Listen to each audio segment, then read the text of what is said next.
Hi everyone, welcome to In Case You Missed It. Here at the rdnewsNOW newsroom, we're looking back at some of the more interesting and more noteworthy local stories that we've brought you over the past week or so. Troy Gillard, Josh Hall, Sheldon Spackman here. Now Josh, the ongoing push for expansion at Red Deer Regional Hospital took another step this week as some local doctors formed a non-profit society to continue pushing for it. Yeah, it's a very long, ongoing story, and the 5 doctors are the founding members of this non-profit society. This group of doctors will be meeting for the first time on March 6th at the Baymont. It's open to the public, and Dr. Kim Jim, who everybody probably knows by now as a leading voice of this charge for hospital expansion, he says they are looking for more community members to be a part of this board. So head on out to the meeting March 6th at the Baymont.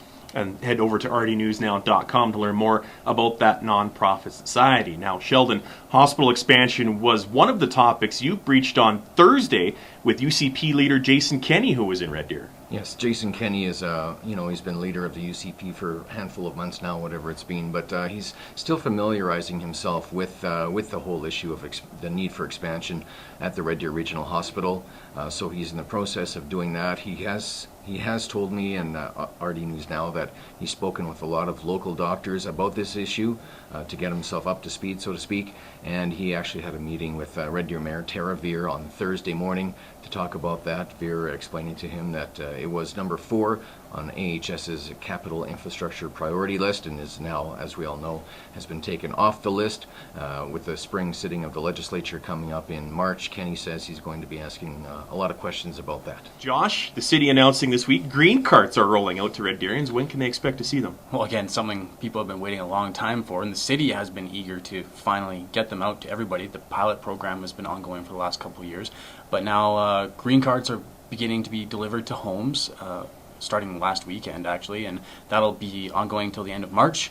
Then green card pickup happens the week of April 9th, which, as the city pointed out, aligns with the first week residents would be able to put out their yard waste regularly, so it's kind of works hand in hand there. And the city, of course, we want you to go to rdnewsnow.com for more details, but I have to admit the city has put together a pretty spiffy looking green card page.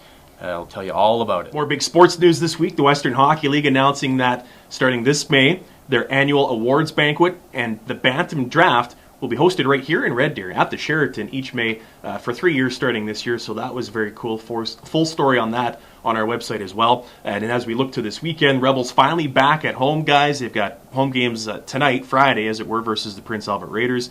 Saturday, they're taking on the Swift Current Broncos as this once improbable playoff push for the Red Deer Rebels continues. So pretty exciting times right now over at the NMAX Centrium. We'll have full stories from this weekend's games here at rdnewsnow.com. Sheldon, you'll be a busy guy this weekend because Friday afternoon you'll have the wrap up from the grand reopening of Riverbend, the ski area. That's going to be a big part of the 2019 Canada Winter Games.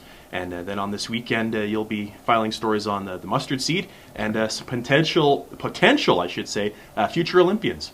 That's right. RBC Training Ground is going to be hosting an event at St. Joseph High School in Red Deer on Sunday. That's between 10 and 2, if I'm not mistaken. And it's essentially athletes between the ages of 14 and 25 can attend this event and see if they can attract the attention of the NSO or National Sport Organizations.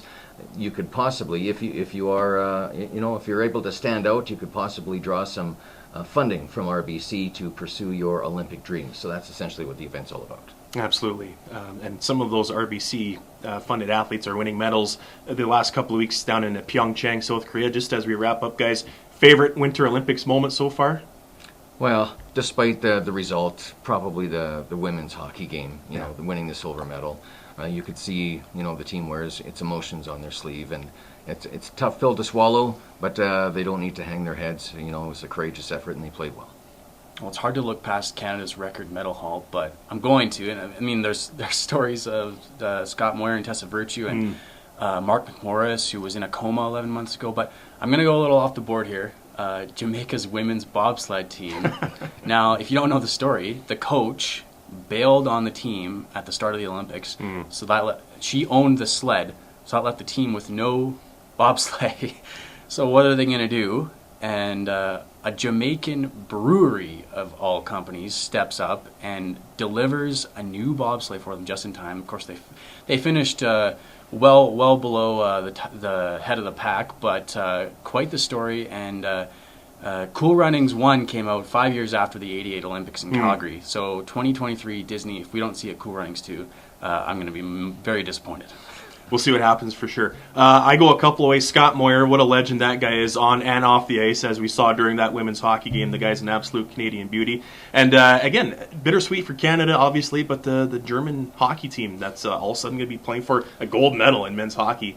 Absolutely fantastic there, and obviously cool to see Canada bringing home a record haul of medals from these Winter Olympics. So guys, thanks for this. For all the full details on these stories and much more, you're right where you want to be, rdnewsnow.com. We'll see you next time.